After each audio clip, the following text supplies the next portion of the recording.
Bonjour à tous, bienvenue pour ce nouveau tirage de tarot. Et aujourd'hui j'avais envie d'avoir des réponses à cette question. Est-ce que des moyens technologiques comme les drones vont être utilisés dans les mois à venir pour repérer et arrêter les complotistes non vaccinés? Je sais que cette question peut surprendre et paraître un peu exagérée, mais on voit que certains pays comme l'Italie par exemple envisagent fortement d'utiliser ces drones. Notamment, disent-ils, pour repérer les gens fiévreux sur les plages. Mais on sait tous que ces engins seront utilisés à l'avenir pour repérer tout opposant politique, qui n'aura pas de puce RFID implantée dans le corps, par exemple. Avant d'avoir la réponse des cartes, je tenais à vous remercier pour vous être abonné à cette chaîne. Déjà, ça me fait énormément plaisir, et je vous remercie surtout pour vos messages de soutien. Quant aux pharisiens haineux et jaloux, toujours prompts à juger les autres, vous pouvez toujours essayer de déverser votre bile, j'en ai strictement rien à faire. Vous l'avez déjà fait sur mon autre chaîne JC2R, j'en ai toujours eu rien à foutre de vos avis, et ça ne risque pas de changer. Je fais absolument ce que je veux. Je suis quelqu'un de libre, contrairement à vous, qui êtes enfermé dans votre secte de psychopathes dégénérés. Maintenant, place au tirage, et on va commencer comme prévu avec ce bon vieux tarot de Marseille. La première carte tirée est celle du monde, mais à l'envers. C'est plutôt mauvais, car là, j'y vois le triomphe des forces du mal.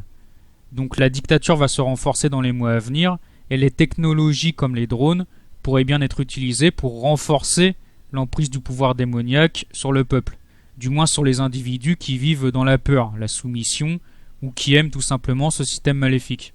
Ils sont prêts à perdre toute leur liberté pour continuer à jouir de ces perversions charnelles et matérielles, même si ces jouissances sont de plus en plus limitées. Cette carte sortie à l'envers symbolise toute la puissance de l'État, qui empêche l'homme d'être libre et de se réaliser spirituellement. Elle est suivie par l'arcane 11, la force. Elle est sortie à l'endroit, donc c'est plutôt bénéfique. Cela traduit selon moi une résistance d'une partie de la population face à cette dictature qui s'intensifie. C'est ce que je disais dans mon dernier tirage. Un noyau d'hommes libres, de plus en plus éveillés spirituellement, vont résister jusqu'au bout à la tyrannie, et ils formeront le nouveau peuple libre, une fois que Satan et ses sbires auront été vaincus. Cette carte représente l'esprit qui maîtrise et qui soumet le mal. Ces résistants ne céderont jamais aux attaques du diable, malgré toutes les séductions, la corruption par le matérialisme tout particulièrement, et les nombreuses persécutions de la part de l'État. Beaucoup de drones, s'ils sont déployés, seront tout simplement détruits. Ces résistants mettront de nombreux grains de sable dans l'engrenage tyrannique. Cette carte démontre aussi que l'intelligence spirituelle l'emportera toujours sur la brutalité symbolisée ici par le pouvoir tyrannique. Elle fait ressortir également tout le courage de cette minorité de résistants qui parviendront sur la durée à faire changer les choses. La troisième carte tirée est celle de l'amoureux, à l'envers, qui symbolise le choix.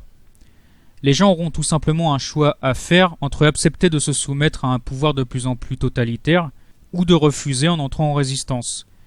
Hélas, comme on peut s'en douter, la grande majorité des gens choisiront la voie de la soumission et iront même jusqu'à dénoncer les résistants pour avoir quelques privilèges en plus. C'est la corruption par le matériel dont je vous parlais à l'instant. Ce choix est déjà présent depuis longtemps, mais l'on voit que ces derniers temps, il a pris encore plus d'ampleur avec la vaccination, entre ceux qui prennent la picouse et ceux qui la refusent. Ce choix dans le futur va devenir de plus en plus contraignant, jusqu'à ce qu'il demande d'engager sa vie. C'est là qu'on verra qui sont les véritables résistants à ce pouvoir démoniaque. Mais ceux qui feront le choix difficile de la résistance seront récompensés par Dieu. Ils recevront certaines bénédictions d'ordre spirituel. Tandis que ceux qui ont choisi la voie de la facilité seront de plus en plus rongés par des angoisses de mort. Ils ne trouveront jamais la paix au fond d'eux-mêmes, malgré toute la sécurité et l'abondance matérielle que certains posséderont. Ils auront toujours peur de la mort, car tout simplement ils ne croient pas en Dieu et à une vie éternelle dans l'au-delà. Le matériel et la chair sont pour eux l'unique réalité. L'idée de perdre un jour cette réalité est pour eux quelque chose d'insupportable. D'ailleurs, le chiffre 6 de cet arcane est le symbole de la création et de l'homme charnel. La carte suivante est celle du soleil, sortie à l'envers. Il symbolise justement la souffrance de ceux qui se soumettent et qui subissent le jugement de Dieu. Car le soleil, la lumière divine qui offre un bien-être et des bénédictions, qu'elles soient matérielles ou spirituelles, peut aussi brûler, quand elle se charge de purifier l'âme humaine, ou le monde, de tout mal. Cela traduit selon moi un temps d'épreuve pour ces gens-là, mais également pour les soldats de Dieu, qui subiront beaucoup de persécutions et de tentations intérieures. qui feront souffrir leur âme. Comme la carte de l'amoureux vient de le montrer, il y aura des choix très difficiles à faire qui nous demanderont par exemple de s'éloigner de personnes que l'on aime pour mener cette résistance. Ce sera un véritable sacrifice qui fera souffrir le cœur, mais un sacrifice nécessaire pour recevoir la lumière divine et s'unir à elle. C'est une carte lumineuse dans tous les sens du terme, en mal comme en bien, car elle peut aussi représenter la fausse lumière luciférienne, la lumière inversée, les forces des ténèbres qui, elles, font souffrir l'âme, non pas pour la purifier, mais pour la torturer et la mener vers le mal le plus absolu. Cette carte, qui est d'habitude le symbole de l'harmonie et du bonheur retrouvé, symbolise ici, comme elle est inversée, tout le contraire. C'est le chaos intérieur que peuvent ressentir ceux qui se soumettent au nouvel ordre mondial. Et enfin, la dernière carte est celle de la Maison Dieu, sortie à l'envers elle aussi. Elle symbolise une destruction. C'est selon ce que je ressens la destruction de ce que les médias appellent l'ancien monde et la naissance de leur nouveau monde tyrannique, le nouvel ordre mondial. Donc toutes les libertés qu'on possédait encore il y a quelques mois, comme la liberté de s'exprimer et de penser, n'existeront plus. On le voit, l'oligarchie mondialiste parle déjà de jeter en prison tous les complotistes, entre guillemets, donc tous ceux qui s'opposent à leur dictature, et de supprimer totalement la liberté d'expression sur les réseaux sociaux. Les technologies de surveillance de masse comme les drones permettront justement à cette oligarchie de créer une société à la chinoise, en Occident et partout dans le monde, avec les bons petits citoyens obéissants qui pourront continuer à vivre dans ce nouveau monde et les autres qui seront progressivement bannis. Voilà, donc pour résumer, la dictature va en effet se renforcer, grâce entre autres aux technologies de surveillance de masse. La grande majorité des gens accepteront cette dictature sans broncher, pour garder leurs maigres privilèges, mais en souffriront beaucoup, tandis que ceux qui ont fait le choix difficile de la résistance finiront par triompher avec la paix de Dieu qui habitera leur cœur.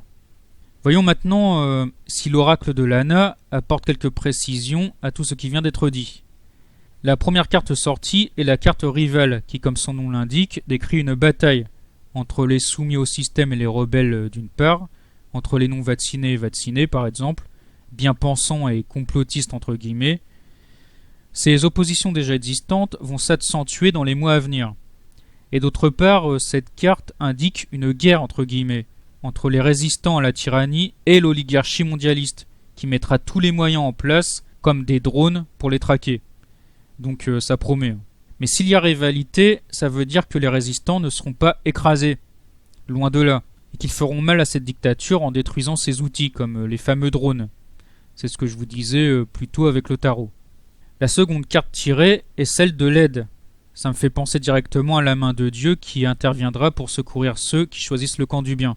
C'est ce que je vous disais tout à l'heure, il y aura des bénédictions pour ceux qui font le dur sacrifice de leur vie, en refusant la dictature. Ils ne seront pas seuls, loin de là. Cette main tendue est aussi celle de la solidarité entre résistants, des réseaux souterrains qui vont s'organiser pour créer une contre-société complètement indépendante du système. L'ingéniosité des résistants sera sans limite. La troisième carte tirée confirme la précédente, puisque c'est celle de l'amitié, amitié spirituelle avec Dieu, donc là ça symboliserait plutôt l'amour divin et la paix intérieure de l'âme, et amitié également et loyauté entre résistants, qui souffriront ensemble, mais qui gagneront aussi beaucoup de batailles ensemble. Même s'il y aura une grosse majorité de losers, j'ai envie de dire, qui se soumettront à la tyrannie, il y aura une petite poignée d'âmes victorieuses qui finira par l'emporter sur Satan. Et ce sont ces âmes-là qui comptent vraiment, pas la masse d'individus endoctrinés. C'est pour cela que Satan et ses sbires ont déjà perdu. Leur pseudo-victoire sur la masse d'endoctrinés n'est qu'une illusion, car le petit noyau de fidèles à Dieu a déjà remporté la victoire sur lui, et tôt ou tard, cette victoire se traduira matériellement par le retour d'une société traditionnelle. Carte suivante, les émotions. Elles symbolisent le ressenti de chacun pendant cette période d'épreuve. Certains vivront dans la peur et se soumettront, d'autres sont totalement corrompus et prendront plaisir à vivre dans cette dictature. Il y a aussi les lâches qui feront n'importe quoi pour sauver leur peau, comme dénoncer des proches, etc., etc. Ces émotions symbolisent la guerre spirituelle qui a lieu en ce moment même en chacun de nous. Le fameux choix dont je vous parlais tout à l'heure, qu'il y a à faire entre la voie du bien et celle du mal, ou de la soumission. Chacun est libre d'orienter son cœur là où il veut, mais ce libre choix aura des conséquences qu'il faudra assumer. Désillusion, angoisse et mort pour certains, paix intérieure, espérance et vie éternelle pour d'autres. Enfin, la dernière carte, le contrat, qui symbolise justement cet engagement, ce choix que chacun aura à faire entre se plier à la volonté du mal ou la résistance par le combat, qu'il soit physique ou spirituel. Le contrat, c'est vraiment une image forte. Là, il s'agit littéralement de vendre son âme au diable, sans retour possible, ou au contraire de donner son âme à Dieu. D'ailleurs, les deux expressions sont parlantes. D'un côté, on vend son âme, donc c'est quelque chose qui quelque part est lié au matériel. Cela comporte un intérêt tangible, comme les richesses matérielles. De l'autre côté, on donne son âme. Il y a ici une notion de sacrifice. On rejette les séductions de ce monde par amour pour Dieu et le prochain. Mais ce sacrifice permet à l'âme d'acquérir des richesses spirituelles infiniment plus grandes que les richesses matérielles, puisque Dieu nous offre la vie et le bonheur éternel à ses côtés. Voilà pour cette vidéo qui, je l'espère, vous aura plu. Je vous remercie une fois de plus pour votre soutien et vous dis à une prochaine fois pour un nouveau tirage. Que Dieu vous bénisse.